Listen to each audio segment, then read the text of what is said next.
ভয়াবহ বন্যা কবলিত ফেনীর ৬টি উপজেলার ৮ লাখ মানুষ। ফুলগাজী পরশুরামে বন্যার পানি কমতে শুরু করলেও পানিবন্দী রয়েছে ছাগলনাইয়া ও সদর উপজেলার মানুষ।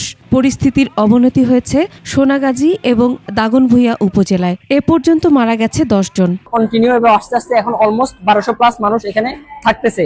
ওদের পর্যাপ্ত পরিমাণ খাবার নেই, এখানে খুব খাবারের সংকট। সর্দি, কাশি, জ্বর এটা নিয়ে আসতেছে। দুই একটা আমরা নিউমোনিয়া পাচ্ছি, আর ডায়রিয়া, এটা ছোট বড় সবারই ডায়রিয়া পাচ্ছি আমরা। বিভিন্ন আশ্রয় কেন্দ্রে রয়েছেন ১,৫০,০০০ মানুষ। বন্যা দুর্গত এলাকায় পর্যাপ্ত ত্রাণ পৌঁছতে না পারায় দেখা দিয়েছে বিশুদ্ধ পানি ও খাদ্য সংকট। ঘরের প্রায় মাঝামাঝি পরিমাণ পানি হচ্ছে। এরপরে আমরা রাতে প্রায় ১টার দিকে এখানে আসি।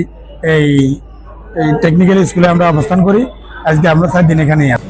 জেলা পর্যায়ে সেনাবাহিনীর একটি স্বাস্থ্য ক্যাম্প করা হয়েছে। এর বাইরে জেলার ২৫০ বেড হাসপাতালের বাইরেও 7টি বেসরকারি হাসপাতালকে আমরা এই স্বাস্থ্য সেবার জন্য আমরা ওপেন করে দিয়েছি। বন্যা মোকাবেলায় কাজ করছে সেনা ও নৌবাহিনী, র্যাব, বিজিবি, কোস্টগার্ড সহ বেশ কয়েকটি স্বেচ্ছাসেবী সংগঠন।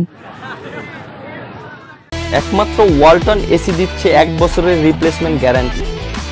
মৌলভীবাজারের বন্যা পরিস্থিতি উন্নতির দিকে। মনু, ধলই ও কুশিয়ারা নদীর পানি এখন বিপদসীমার নিচে। রাজনগর, কুলাউড়া ও মৌলভীবাজারের একাংশের মানুষ এখনো পানিবন্দী। খাদ্য সহায়তায় এগিয়ে এসেছেন বিভিন্ন সামাজিক সংগঠন সহ আমেরিকা ও যুক্তরাজ্য প্রবাসীরাও। খুব বেশি পানি, আমরা ফালং বাসায় গরুর বাঙ্গা নিচে গিয়ে আমরা লাগাবাড়ি আশ্রয় লইছিলাম।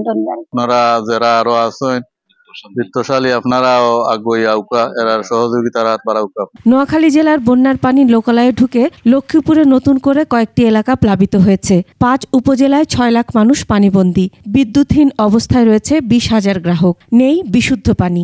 জেলায় স্থায়ী 185টি এবং অস্থায়ী 60টি আশ্রয়কেন্দ্র খোলা হয়েছে। আমরা পানির ভিতরে আছি, বাড়িতে পানি, ঘরে পানি, পানি কমতেছে না, অনেক পানি। ভোলায় জোয়ারের পানিতে ক্ষতিগ্রস্ত পরিবারকে বিনামূল্যে চিকিৎসা সেবা, ওষুধ ও ত্রাণ সহায়তা দিচ্ছে নৌবাহিনী। মুষলধারে বৃষ্টিতে বাগেরহাট শহরের বেশিরভাগ এলাকা তলিয়ে গেছে। জলাবদ্ধতায় দুর্ভোগে পড়েছেন নিম্ন আয়ের মানুষ।